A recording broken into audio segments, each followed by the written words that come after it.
உங்களால ஸ்பிங்கர் செட் பண்ண முடியலையா? ஐயோ, அட்டாக்கு உங்களால பவர் அடிக்க முடியலையா? அப்போ உங்க ஹேண்ட்ல பவர் கூட்டணும். வாங்க அதுக்கான ஒரு கோட் பார்க்கலாம். ஃபர்ஸ்ட் புஷ்அப்ஸ் ட்ரை பண்ணலாம். புஷ்அப்ஸ் ட்ரை பண்ணும்போது உங்க ஜெஸ்ட்க்கு மட்டும் இல்லங்க, உங்க ஹேண்டுக்கு பவர் இன்க்ரீஸ் ஆகும். நீங்களும் கரெக்டான பாடி ஸ்டைல்ல 3 செட் 15 கவுண்டிங்ல முடிச்சிருங்க. அடுத்து உங்க கையை உங்க காலில இந்த மாதிரி லாக் பண்ணிக்கோங்க. ஒரு 30 செகண்ட் ஹோல்ட் பண்ணி நில்லுங்க. அப்படியே ஒரு குட்டிக்காரனை போட்டு ஒரு 10 புஷ்அப்ஸ் போட்டு கம்ப்ளீட் பண்ணிருங்க.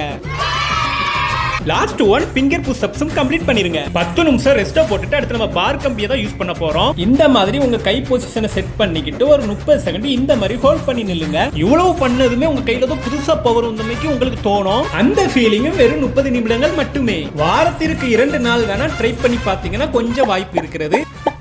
நம்ம பார்ல போடுறது எல்லாமே ஹேண்ட் பவர் ஒர்க் அவுட் தான். ஒவ்வொரு ஒர்க் அவுட்லயும் 3 செட் பண்ணுங்க. கவுண்டிங் பாத்தீங்கன்னா 20 இல்லாட்டி 15 போட்டு கம்ப்ளீட் பண்ணிருங்க.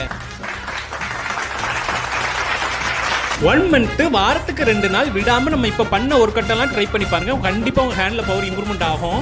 லாஸ்ட் ஒர்க் அவுட் நீங்க அட்டாக் பண்ணும்போது எப்படி உங்க பாடியை வளைக்கலாம் அதுக்கான ஒர்க் அவுட் வாங்க பாத்துடலாம். 3 ஸ்டெப் பேக்ல போய்க்கோங்க. உங்க டேக்கப் ஸ்டைல வந்து ஜம்ப் பண்ணி கம்பியை பிடிச்சி இந்த மாதிரி ஊஞ்சல் ஆடி நல்லா உங்க டேக்கப் ஸ்டைல உடம்ப நல்லா வளைச்சி லேண்ட் ஆகுங்க. லாஸ்ட் பின் குறிப்பு பாத்தீங்கன்னா இதை பண்ணும்போது பார்த்து கவனமா பண்ணுங்க. உங்களுக்கு ஏதோ அடிக்கடி பட்டுச்சுன்னா கம்பெனி பொறுப்பு அல்ல. சந்தோஷமாக வீட்டுக்கு செல்லுங்கள். நன்றி, வணக்கம்.